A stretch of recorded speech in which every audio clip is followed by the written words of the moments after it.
Hi, and welcome to another installment of Tom's Take. This week I'm running a rerun.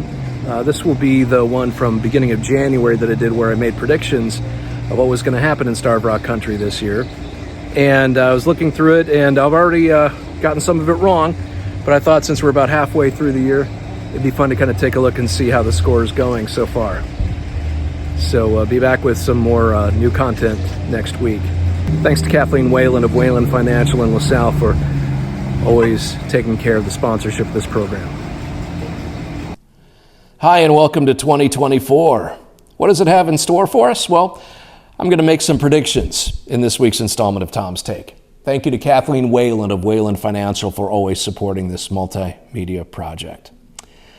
Well, these predictions are going to fall into a few different categories, and the predictions are worth what you're paying for them. But it might be fun to play this back in a year to see how close or far off I was. I should start by saying that if you listen to the morning show, you may know that I have a sickness that I'm powerless to fight. I love presidential election years. I just do. Election day has always been like Christmas Day to me, and that's the news person with a political background in me. These years are also great because they have the Summer Olympics and an extra day on leap year. Here's what I think is going to happen in 2024. Some predictions. Locally, we'll start here. CL Real Estate Development will not complete the Maytag building renovations as agreed last year at 1st and Joliet Streets in LaSalle. The property will sit incomplete past the mid-year deadline they committed to with the city of LaSalle at about this time last year. A press release about a year ago spelled out that by mid-year this year, the property will offer a tangled routes at street level and apartments upstairs. And under terms of the new agreement signed by the company, the upstairs units must be comparable in rent to other downtown LaSalle apartments like this one. Somewhere in the neighborhood of 5 years ago, CL committed to having the Maytag building converted and done by the end of 2019. Never happened. Obviously, we've been on them. CL will also take no visible action on renovating or tearing down the decrepit old Hotel Kaskaskia property that it owns. It's eventually going to take someone getting hurt on the property, I'm afraid, truly afraid for that. But that may be what it takes for CL to actually do something with that dangerous piece of real estate.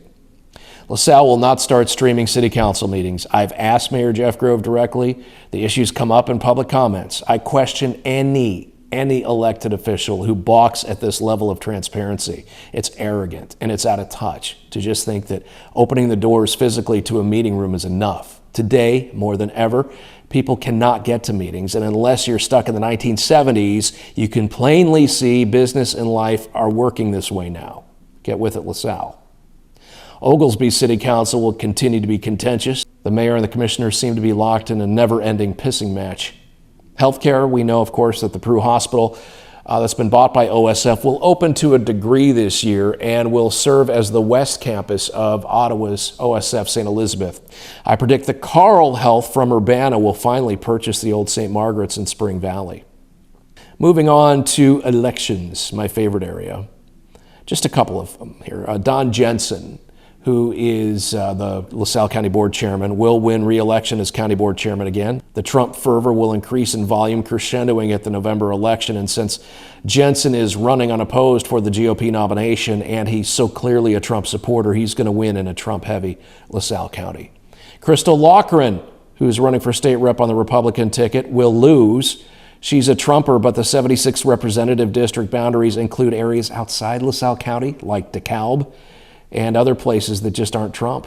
She's also got the aura of desperation about her because she lost 2 elections in one night not long ago. She loses again this year. Liz Bishop beats her in the primary. She's a level-headed, practical person, and she should win the GOP nomination. The Chicago suburbs will determine how Illinois goes in the presidential election. So if Nikki Haley is the Republican nominee, she's going to win Illinois in November. And the difference will be in the suburbs. If Trump's the nominee in November, Biden is going to take Illinois. But Trump will win the nomination. He won't win the general. Trump is the opponent the Biden team wants to run against.